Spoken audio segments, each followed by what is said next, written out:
வணக்கம். இன்னைக்கு online delivery வீடியோஸில் நம்ம என்ன பார்க்க போகிறோம் அப்படின்னா, ஒரு சாரீக்கு எப்படி சிம்பிள் மெத்தடில் வந்து நம்ம கொஞ்சம் போடலாம் அப்படிங்கிறத பார்க்க போகிறோம். வாங்க எப்படி அப்படிங்கிறத பார்த்துடலாம். அதுக்கு முன்னாடி மறக்காமல் நம்ம சேனலை சப்ஸ்கிரைப் பண்ணிடுங்க.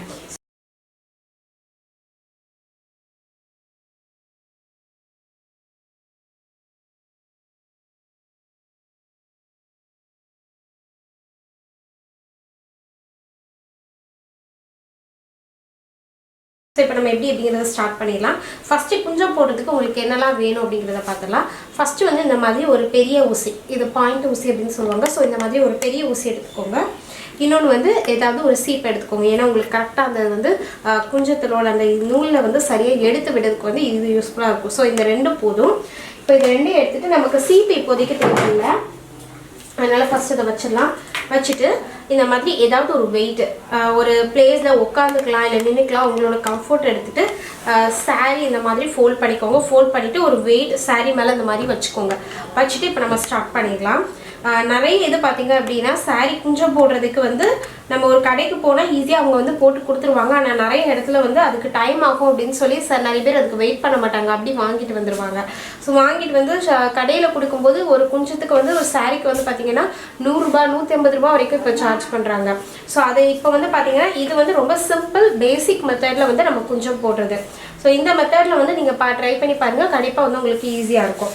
ஸோ ஃபஸ்ட்டு என்ன பண்ணலாம், இந்த மாதிரி வெயிட் வச்சுக்கோங்க. இந்த மாதிரி ஒரு டேபிளில் நல்லா சாரீ ஃபுல்லாக விரிச்சிட்டு வெயிட் வச்சுட்டு இந்த மாதிரி நூல் வந்து இந்த இப்படி கொடுத்துருப்பாங்க. இந்த நூலை வந்து ஒன்றா எடுக்க போகிறோம். இந்த பார்த்தீங்கன்னா உங்களுக்கே தெரியும், அந்த கீழே உள்ள இந்த ஃபஸ்ட் நூலை இப்படி எடுக்கிறேன். இப்படி எடுக்கும்போது உங்களுக்கு இப்படி நூலாக அப்படி வரும். அவசரமாக நீங்கள் வந்து 2-3 நூலாக எடுத்துட்டிங்கன்னா உங்களுக்கு டைம் ஆகும். ஆனால் அப்படி பண்ணாமல் இந்த மாதிரி ஒன்றா எடுக்கும்போது இங்கே வர பார்த்தீங்கன்னா உங்களுக்கே தெரியும், அந்த எண்ட் வரைக்கும் உங்களுக்கு அந்த லாங் நூல் வந்து வந்துடும். ஸோ கொஞ்சம் பொறுமையாக நீங்கள் அதை எடுத்துட்டீங்க அப்படின்னா அந்த லாங் நூல் வரைக்கும் உங்களுக்கு அது வந்துடும். சென்டரில் சாரியோட சென்டரில் இந்த மாதிரி வச்சுட்டு இப்படி நூல் கொடுத்துருக்கும் போது நீங்கள் இப்படி எடுங்க.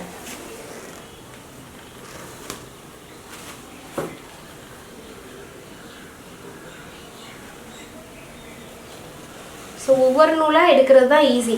சீக்கிரம் எடுக்கிறோம் அப்படின்னு சொல்லிட்டு நிறைய பேர் என்ன பண்ணுவாங்கன்னா 3-4 நூலாக அப்படி சேர்த்து எடுப்பாங்க. அப்படி எடுக்கும்போது உங்களுக்கு அது வந்து சிக்கு விழுந்துடும், ஈவனாக இருக்காது.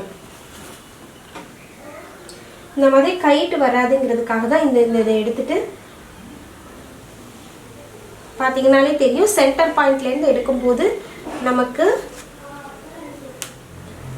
இந்த பக்கம் இதே மாதிரி சைடு எண்ட் வரைக்கும் இப்படி கொஞ்சம் கொஞ்சமாக எந்த அளவு வரைக்கும் உங்களுக்கு வந்து இந்த குஞ்சத்தோட இந்த லென்த் வேணுமோ அதுக்கு தகுந்த மாதிரி. ஆனால் கரெக்டான அளவு வந்து உங்களோட விரல் வந்து எடுத்துட்டு உங்களோட விரலை எடுத்து கரெக்டாக இது வரைக்கும் இந்த எண்ட்லேருந்து இங்கே எண்ட் வரைக்கும் கொண்டு வர்றது தான் சரியான குஞ்சத்துக்கான அந்த நீளம் சொல்லுவாங்க. ஒரு சிலர் இன்னும் நீளம் வைப்பாங்க, ஒரு சிலர் கம்மியாக போகுதுன்னு நினைப்பாங்க. ஸோ அது உங்களோட விருப்பம், ஓகேவா? அதுக்கு தகுந்த மாதிரி எடுத்துக்கலாம். ஸோ இந்த மாதிரி 1 by 1 உங்களுக்கு எந்த அளவுக்கு வேணுமோ அதுக்கு தகுந்த மாதிரி எடுங்க. இது வந்து கொஞ்சம் ஈஸியாக கொடுத்ததுனால நமக்கு ஈஸியாக வருது. நிறைய பேருக்கு வந்து அந்த நூலை வந்து இப்படி எடுக்கிறது கஷ்டமாக இருக்கும். அப்படி இருக்கிறவங்க என்ன பண்ணலான்னா, இந்த மாதிரி சிசர் எடுத்துக்கோங்க. எடுத்துட்டு உங்களுக்கு எந்த அளவுக்கு இப்போ இந்த இடம் வரைக்கும் உங்களுக்கு வேணும் குஞ்சம் போட போகிறீங்கன்னா அந்த முனியில் வந்து லேசாக அப்படி ரொம்ப லேசாக ஜஸ்ட் இப்படி கட் பண்ணி விட்டுருங்க. அதே மாதிரி அந்த எண்ட்லேயும் கட் பண்ணி விட்டுருங்க. கட் பண்ணி விட்டுட்டு நீங்கள் எடுக்க ஆரம்பிக்கும் போது உங்களுக்கு ரொம்ப ஈஸியாக வந்துடும். பார்த்தீங்கன்னா உங்களுக்கே தெரியும், 5 to 10 minutesக்குள்ளே நீங்கள் குஞ்சம் போட்டு முடிச்சிடலாம். ஃபஸ்ட் டைம் பண்ணும்போது உங்களுக்கு கொஞ்சம் கஷ்டமாக இருக்கிற மாதிரி தெரியும், ஆனால் அப்படி கிடையாது. நீங்கள் நூலை வந்து 1 by 1 அப்படி எடுக்க ஆரம்பிச்சிட்டிங்க அப்படின்னாலே ரொம்ப ஈஸியாக இருக்கும். நிறைய நூல் எடுக்காதீங்க, அதுதான் ரொம்ப மெயினான விஷயம். ஃபஸ்ட்டு ட்ரை பண்ணும்போது ஒவ்வொரு நூலாக அப்படி எடுங்க, இந்த மாதிரி எடுங்க, உங்களுக்கு ரொம்ப ஈஸியாக இருக்கும். பார்த்தீங்கன்னா நம்ம இந்த அளவுக்கு கரெக்டாக நான் சொன்ன மாதிரி இந்த விரல் அளவுக்கு நான் வந்து எடுத்திருக்கேன். எனக்கு அந்தளவுக்கு போதும்னு சொல்லிட்டு இந்த மாதிரி ஒரு சீப்பை வச்சு நீங்கள் எடுத்துருக்கக்கூடிய அந்த நூலை வந்து இந்த மாதிரி ஃபுல்லாக வந்து ஈவனாக சீவி விட்டுக்கோங்க. இப்படி பண்ணும்போது அதில் ஏதாவது சிக்கு இருந்தால் கூட உங்களுக்கு ஈஸியாக வந்து வந்துடும். அது ஏதாவது நூல் வந்து நீங்கள் எடுக்காமல் விட்டுருந்தீங்கனாலும் அது ஈஸியாக வந்துடும்.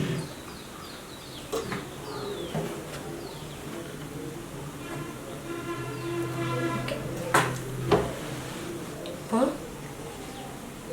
எந்த அளவுக்கு வேணும் அகலங்கிறது நம்ம சூஸ் பண்ணுறது தான். இந்த அளவுக்கு எடுக்கணுங்கிறதெல்லாம் கிடையாது. இந்த மாதிரி நல்லா ட்விஸ்ட் பண்ணிவிட்டு நல்லா டைட்டாக ட்விஸ்ட் பண்ணிடுங்க. பண்ணிவிட்டு ஒரு நாட் உள்ளே இப்படி விட்டு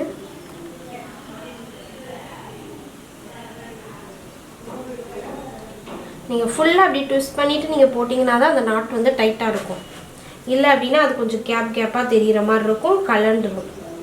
ஸோ இந்த அளவுக்கு தான் வேணும் அப்படிங்கிறது இல்லை. ஆனால் நீங்கள் ஒன்று பண்ண ஆரம்பிச்சிட்டிங்கனாலே உங்களுக்கே தெரிஞ்சிடும். ஸோ இந்த அளவுக்கு பண்ணால் தான் அடுத்து சரியாக வரும். கூட எடுக்கக்கூடாது, குறைய எடுக்கக்கூடாது அப்படிங்கிறது உங்களுக்கு தெரிஞ்சிடும்.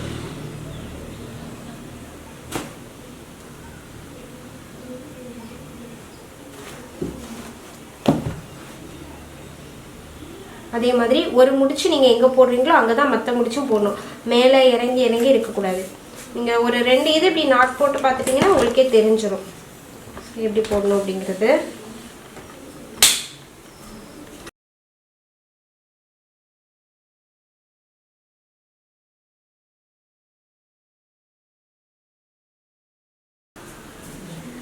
ஸோ இப்போ பார்த்தீங்கன்னா நம்ம எண்ட் வரைக்கும் நம்ம இந்த மாதிரி கொஞ்சம் வந்து போட்டாச்சு. அந்த நாட் வந்து போட்டு முடிச்சிட்டோம். இப்போ என்ன அப்படின்னா இதுதான் ரொம்ப பேசிக்கான கொஞ்சம் வந்து போடக்கூடிய மெத்தட். இப்போ நமக்கு இந்த இடத்துல வந்து உங்களுக்கு நூல் இருக்குது. ஸோ ஈவனாக வந்து உங்களுக்கு வந்துடும். ஒருவேளை கட்ட நட்டையாக தெரிஞ்சுது அப்படின்னா நீங்கள் சிசர் வச்சு லைட்டாக கட் பண்ணி கூட விடலாம். ஈவனாக எல்லாத்தையும் ஆக்கிக்கலாம், அது ஒன்றும் ப்ராப்ளம் இல்லை.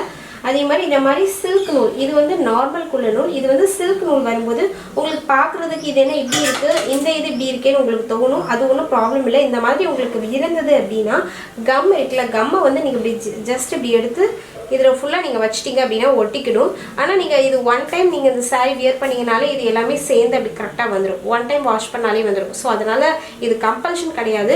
உங்களுக்கு வேணும். ஒரு சிலர் வந்து இல்லை எனக்கு இப்படி கரெக்டாக இப்படி நிற்கணும்னு நினச்சிங்கன்னா கம் எடுத்து இதில் வச்சுக்கோங்க. ஏன்னா இது வந்து உங்களுக்கு வந்து சில்க். ஸோ சில்க் த்ரெட்டுங்கும் போது அது வந்து உங்களுக்கு ஸ்டிஃபாக தான் நிற்கும், அது வந்து குலைவாக வராது. ஸோ அதுக்காக தான் இது. ஸோ இந்த வீடியோவில் வந்து உங்களுக்கு எப்படி வந்து சாரீ குஞ்சம் போடணும் அப்படிங்கிறது வந்து தெரிஞ்சிருக்கும்னு நினைக்கிறேன். ரொம்ப ரொம்ப இது வந்து சிம்பிள் மெத்தடில் வந்து நம்ம வந்து சொல்லி கொடுத்துருக்கோம். ஸோ இந்த மெத்தட் ட்ரை பண்ணி பாருங்கள். கண்டிப்பாக இந்த வீடியோ வந்து எல்லாருக்கும் பிடிச்சிருக்கும் அப்படின்னு நினைக்கிறேன். இந்த வீடியோ உங்களுக்கு பிடிச்சது அப்படின்னா லைக் பண்ணுங்கள், ஷேர் பண்ணுங்கள். ஏதாவது டவுட் இருந்தால் கமெண்ட் பண்ணுங்கள். அதுக்கு முன்னாடி மறக்காமல் நம்ம சேனலை சப்ஸ்கிரைப் பண்ணுங்கள். தேங்க்யூ.